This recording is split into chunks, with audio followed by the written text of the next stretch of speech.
మమ్మల్ని ప్రశ్నించండి, విమర్శించండి, మీ అభిప్రాయాన్ని చెప్పండి, కానీ గౌరవంతో చెప్పండి, బాధ్యతతో చెప్పండి, చట్టాన్ని గౌరవిస్తూ చెప్పండి. అప్పుడే మన ప్రజాస్వామ్యం మరింత బలపడుతుంది. కొడకల్లారా నా భాష తెలుస్తారా మీకు? కొడకల్లారా నా భాష తెలుస్తారా మీకు? చెప్పు, అటు తిప్పి ఇటు తిప్పి పగిలిపోయేలా, దవడ వాసిపోయేలా తమాషాలుగా ఉందా కొడకల్లారా?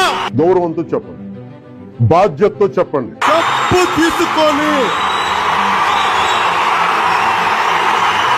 పళ్ళు రాల కొడతాను కొడకల్లారా, ఒక్కొక్కడికి చెప్తున్నాను. ఫ్రీడమ్ ఆఫ్ స్పీచ్ అంటే ఫ్రీడమ్ టు అబ్యూస్ కాదు. తిక్క రేగితే నాకు ముఖ్యమంత్రి వాళ్ళ అమ్మమ్మ కూడా ఎవరు గుర్తురాడు నాకు. డెత్ థ్రెట్స్ ఇవ్వడం, వంట చేతోసం మెడ పిసికి తొక్కి కింద నొక్కేసాం కొడకల్లా. ఆధారాలు లేకుండా ఆరోపణలు చేయడం. వాలంటీర్స్ గురించి మాట్లాడితే ఏమని చెప్పారు? అందరూ తిట్టారు కదా నన్ను.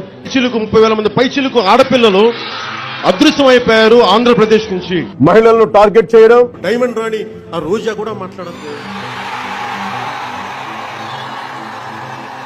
వాళ్ళు కూడా నువ్వు